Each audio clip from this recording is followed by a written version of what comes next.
To Sudan now, and the United Nations is warning that the escalating humanitarian disaster there could force more than 800,000 people to flee.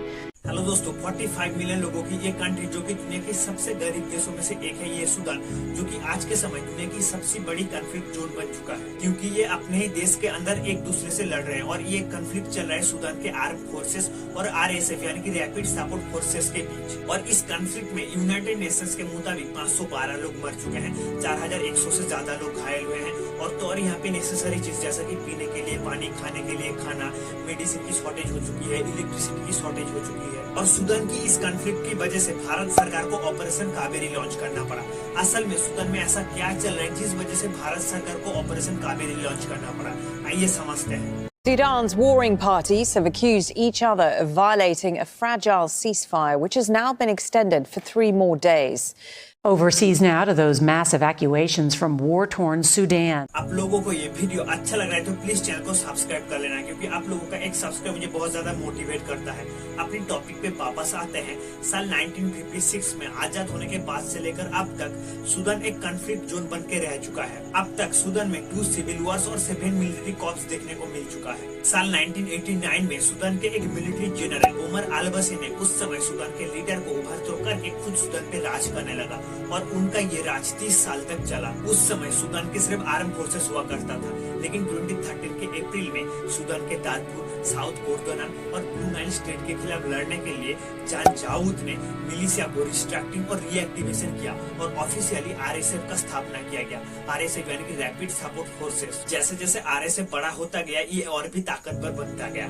साल 2017 में Sudan में एक law पास किया गया जहां RSF को independent security forces कहा गया। और तब से सूडान में 2 सिक्योरिटी फोर्सेस है, पहला सूडान आर्मी, दूसरा आरएसएफ। उमर अल बशीर उनके खिलाफ प्रोटेस्ट और डिसकंटेंट को दबाने के लिए पैरामिलिट्रीज के ऊपर ज्यादा डिपेंड करता था। साल 2009 में उनके खिलाफ मास किलिंग, रेप की जुल्म में इंटरनेशनल क्राइम कोर्ट ने उन्हें मुजरिम ठहराया, लेकिन उनके खिलाफ उस समय कुछ भी किया नहीं गया था। लेकिन 2018 में बैड इकोनॉमिक सिचुएशन और लोकल इश्यूज की वजह से लोग उनके खिलाफ प्रोटेस्ट करने लगे और 2019 तक चलता हुआ इस प्रोटेस्ट में लोग उनके रेजिग्नेशन की मांग करने लगे। उस समय मिलिट्री जनरल अब्दुल फतेह अल बुरहान और आरएसएफ जनरल मोहम्मद हमदान दागलो ने मिलकर उमर अल बशीर को उनकी लीडरशिप से ओवरथ्रो किया और अब्दुल फतेह अल बुरहान को सूडान का नया लीडर बनाया जाता है। सूडान के सरकार टीएमसी यानी कि ट्रांजिशन मिलिट्री काउंसिल द्वारा कंट्रोल किया जाता था, जिसे फेडरल गवर्नमेंट ऑफ सूडान भी कहा जाता है। और इस ग्रुप में सिविल पॉलिटिकल पार्टी और मिलिट्री लीडर्स को इंक्लूड किया गया था। और इस ग्रुप का चेयरमैन था अब्दुल फतेह अल बुरहान और वाइस चेयरमैन था मोहम्मद हमदान दागलो। जिसके बाद सूडान के पूरा पावर इन दोनों के हाथ में आ गया और इस टीएससी ग्रुप में एक लॉ था जहां 39 महीने तक शासन करने की बात थी, जहां 21 महीने तक राज करेगा सूडान के मिलिट्री और सिविल पॉलिटिकल पार्टी 18 महीने। लेकिन सूडान के आर्मी जनरल ने 2021 के अक्टूबर में इसे डिसॉल्व कर दिया था।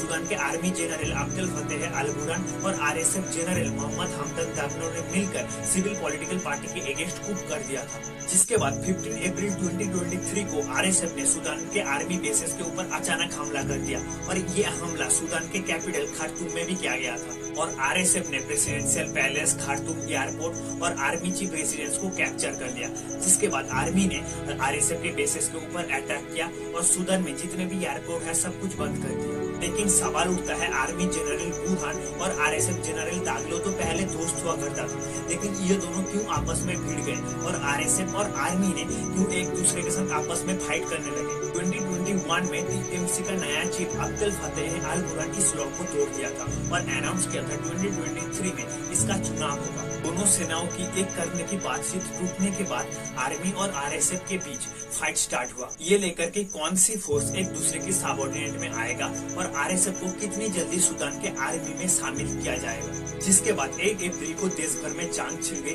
और 15 अप्रैल 2023 को आरएसएफ और आर्मी के बीच फाइट स्टार्ट हुआ। आप बात करते हैं सूडान की इस कॉन्फ्लिक्ट में इंडिया को क्यों ऑपरेशन कावेरी लॉन्च करना पड़ा। 15 अप्रैल को स्टार्ट हुआ ये कॉन्फ्लिक्ट 24 अप्रैल को दोनों तरफ से सीजफायर का अनाउंस किया गया 72 घंटे के लिए, क्योंकि लोगों के पास पीने के लिए पानी नहीं था, खाना नहीं था, मेडिसिन नहीं था, इलेक्ट्रिसिटी नहीं था। Indian external affairs minister S Jaishankar ने सूडान में रहने वाले इंडियंस लोगों को रेस्क्यू करने के लिए ऑपरेशन कावेरी को लॉन्च किया था और इस ऑपरेशन कावेरी में इंडियन एयरफोर्स की C-130J और इंडियन नेवी की INS सुमेधा ने हिस्सा लिया था। और अब तक 3000 इंडियंस को सूडान से वापस लाया गया है। इसमें आप लोगों का क्या राय है कमेंट सेक्शन में बताइए। फिर मिलते हैं अगले वीडियो में।